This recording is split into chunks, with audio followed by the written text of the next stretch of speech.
রান্না করবো চিকেন। এই দেখুন চিকেনটা আমি ভালো করে ধুয়ে পরিষ্কার করে নিয়েছি। কড়াই দিয়ে দিচ্ছি সাদা তেল, নুন হলুদ মাখানো আলুগুলো ভেজে নেব। আলুগুলো ভাজা হয়ে গেছে, আলুগুলো তুলে নিচ্ছি। ফোড়নে দিচ্ছি কাসুরি মেথি আর তেজপাতা। এবার ফোড়নে দিয়ে দিচ্ছি আদা রসুন পেঁয়াজ একসাথে পেস্ট করে। একে একে সব মশলা দিচ্ছি, শুকনো লঙ্কার গুঁড়ো, হলুদ গুঁড়ো, স্বাদ মতো লবণ। এবার সব মশলাগুলো ভালো করে কষিয়ে নেব। এবার দিয়ে দিচ্ছি টমেটো কুচি। এবার দিয়ে দিচ্ছি চিকেন।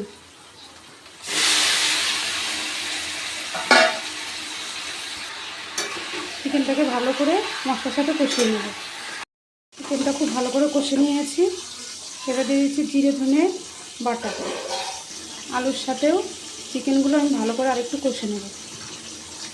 চিকেনটা আমার হয়ে গেছে। সবশেষে দিয়ে দিচ্ছি গরম মশলার গুঁড়ো। এই চিকেন রেসিপিটা যদি ভালো লেগে থাকে অবশ্যই একটা ফলো করে দেবেন।